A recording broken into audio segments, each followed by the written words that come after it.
If we follow God in our lives, God is going to take us somewhere where we're going to do some amazing, amazing things for the glory and honor of His name.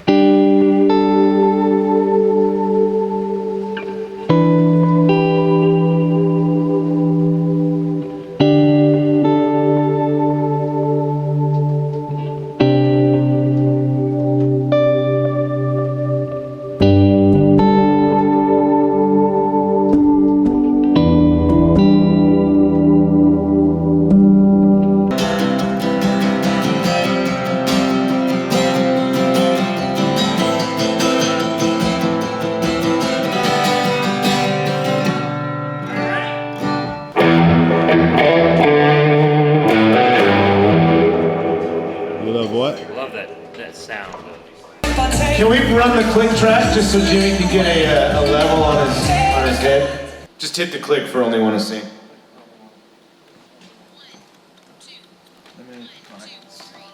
Okay, so we're gonna do Only Want to Sing straight into Glory to Glory. And then while Pastor Joe's on the stage, Allie, let's just keep playing the intro of Glory to Glory.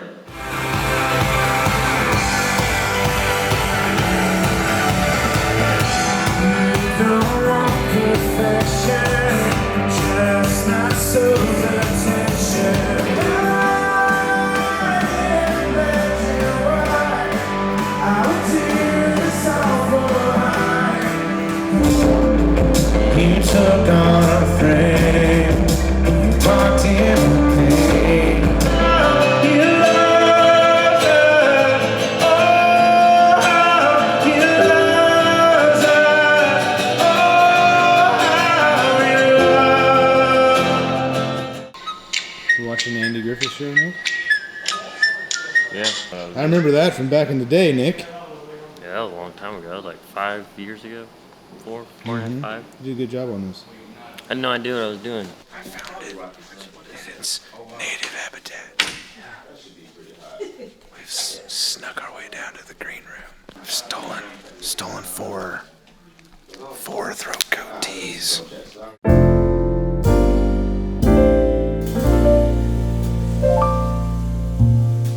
Today is August 13th, 2017. Don't know when you're watching it. Today is a special day in my life because it's my birthday. So today I turned 38 years old. And I was thinking about this, and I've had conversations about this, and I think it's something that exists in the church, but I don't see a lot of us talking about it. And that is, do you have a shelf life as a worship leader? I know, and I'll start off by saying I know there are probably many of you watching who are older than me, and you're like, man, he's just a kid, what's he talking about? But I have sort of felt this in my life as I approach 40, that we sort of have a shelf life as far as when we're relevant in churches. A lot of churches, especially modern contemporary churches, hire young people to be on their stages, and I think that's a good thing. And as we age, I kind of wonder, how long am I going to really be able to do this job in the capacity that I currently do it? I don't know if you wonder that too, so if you do, let us know in the comments. I think it'd be cool to get a discussion going, but there are a couple thoughts and ideas that I have about it. First of all, I think that it's really important that our churches have young people on the stage in leadership from the platform. A lot of churches want to reach young people, and that's one thing they really try hard to do. And I think a great way to reach young people is to have young people on your stage. So if you're like trying to reach, 25 to 35-year-old people, and you have everyone on your stage is 50, you're not going to reach them, I don't think. Because if I were a young person and I showed up and nobody looked like me on the stage, I'd want to go somewhere where I felt like I fit in more. So I think that's really important to have young people on the stage and in leadership. It brings energy, it brings new ideas. I also think that it's really important to have experienced people on the stage and in leadership. Because these young people have to learn from somebody, these kids, right?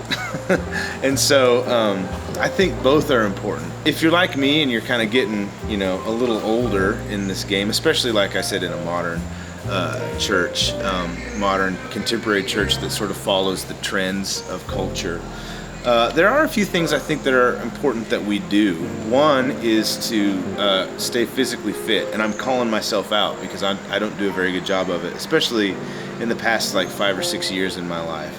But I think it's important to stay physically fit, and that helps you. One, it helps you have energy to do this job, because it's not an easy job, especially if you're doing multiple services and you're prepping everything, you're leading and building teams, you're leading worship on Sunday.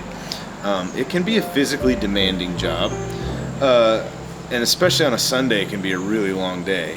And it just, you look better on stage, and that is important. And I think that statement you might not like that statement or agree with it, but I really believe in my heart that it is important.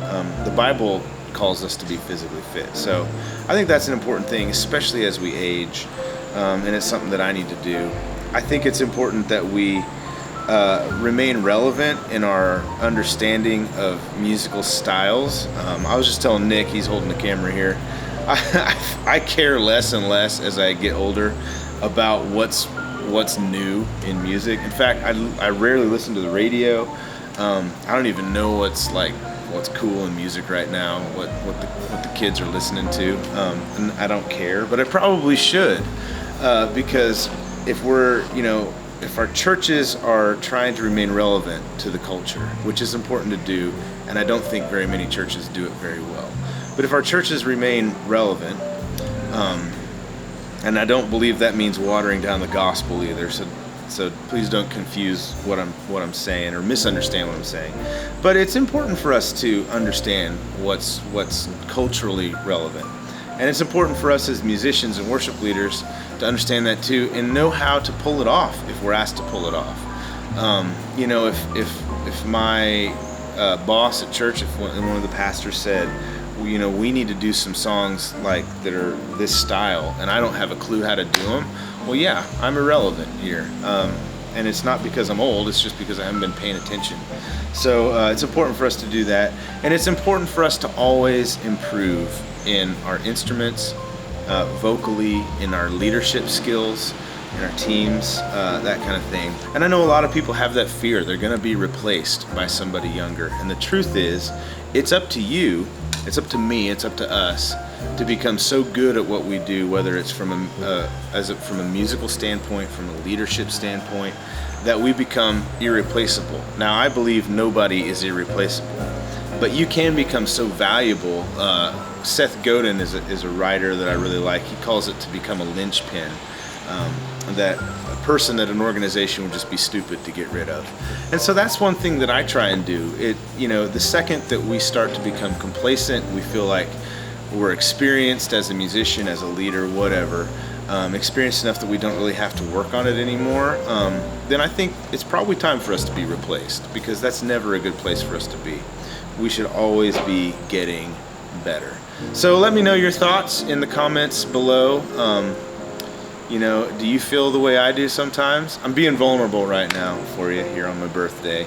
But it's something that I think that if we don't talk about it, I know a lot of people feel it, and a lot of people think about it. So let me know.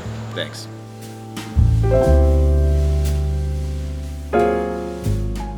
God's plan for each of us involves us literally changing the world, I believe. I believe for you and for me, He has a plan that if we would live in it and walk in it, that we would do things that we could never imagine for the glory and honor of God. And that's what this song is about. He is changing us into His glorious image. So let's sing about it together.